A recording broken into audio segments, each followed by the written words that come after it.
Okey, Assalamualaikum geng. So hari ni abang Tebu ada ni Abang Tebu ada satu Satria Cyborg apa? Maybach. Maybach. Sebelum ni kereta ni body lain, tapi bila dia abang Nash ni dia kereta accident lah, total loss ke apa, macam mana dalam track ke apa. Jadi dia tukar body lah, dia tak nak tu, dia salin body. Okey. Senang, katanya body ni memang dah endorse 2 liter, jadi dia beli dan dia tu buat 4 wheel. Okey. So kereta ni memang khas dia main track je. Dia main untuk Sepang, track day. Okey. So setup dia pakai simple je lah. Bagi kita nampak simple, tapi duit yang habis tu boleh tahan juga dia pakai twin port. Lepas tu bila nak main track ni, yang penting brake pad lah. Brake pad kena padu. Yang kedua brake oil, brake fluid tu mesti kena pakai yang high temperature. Lepas tu tayar semestinya semi slick lah, yang boleh pegang temperature okay. So ni Tebu the intercooler setup baru ni. Sebelum ni intercooler lain. Intercooler lain tak? Kita ada orang Afrika. Tengok rambut dia. Semak boh. Ada orang nak Ana awet tengok. Perut pun naik sikit ni lah. Okay, buka yuk. Tengok, orang nak tengok. Ramai orang nak tengok ni. Padu gila. Engine, padu gila engine. Nampak tu? Engine padu. Kalau tak padu bukan abang Nash lah. Mana Nash pada sugar di wajahmu. Tadi ada sugar tak muka ni? Biasalah, setiap orang kita tak ada lari daripada buat kesilapan. Kita tengok neraka je. Tengok ni. Okay, nampak ni. Ni Simota Ori lah. Ni dia custom stainless steel. Ni stainless steel box. Angin, ambil angin sejuk Sebab kalau angin panas, dia engine senang nak jadi.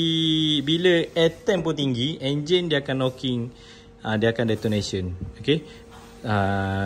Cause of detonation, piston akan damage lah. Okay. So setup benda sama. Tebu yang abang Tebu buat 23G. So kalau lepas ni, ni ambil dekat atas, adjust lalu lah. Jadi kena jadi macam abang ni. Dia tengok, double check selalu. Tebu tengok okey ke tak. Lepas tu kita adjust lalu lah. Ambil dekat oil filter, bagi kuat malam. Kita adjust lalu lah ke dia. Lepas tu banana, Banana pakai ni. Banana ni Westgate original 38 je. Kalau nak sedap lagi boleh pakai yang 40 ataupun 44. Ni kalau boleh kita pakai original dia memang konsisten. Lepas tu pipe 3 inci ni original lah. Ni original. Ni bekas kena coolant ni jadi tompok-tompok ni. Okay.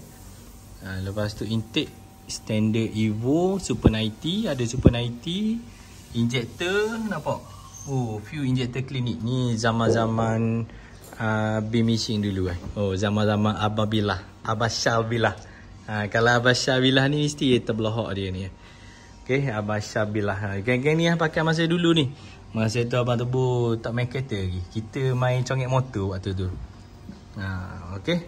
So coil, pakai coil plate K20. Lepas tu plug. Berapa plug? Plug tak pasti KDM. Check lalu lah. Senang. Kita check lagi sutir-sutir. Mula-mula kereta ni mari lama dah ni. Ni dia punya. Yang pertama, tayar belakang dok pusing. Tengok dia hisap. Ingat ke axle pecah? Rupanya dia hisap. Lepas tu tune beres. Kelas pula selit. Ingat ke kelas? Rupanya benda apa tu? Plunger pula. Lepas tu dah settle. Settle ni kali ketiga ni nak dyno ni. Kali ketiga naik. Kali ketiga kita nak test. Kita nak test. Ni kali ketiga kita nak test sama ada okey ke tak. Okey. So kita akan settlekan semua sekali. Kita akan check you.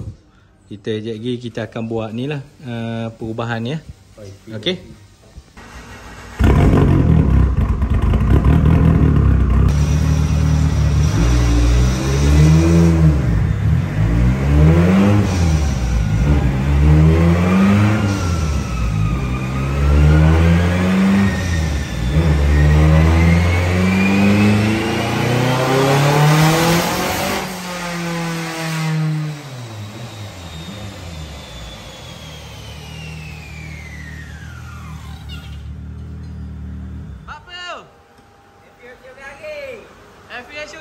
geng. Aduh. Okey, habis syuk garing. Kita check dulu.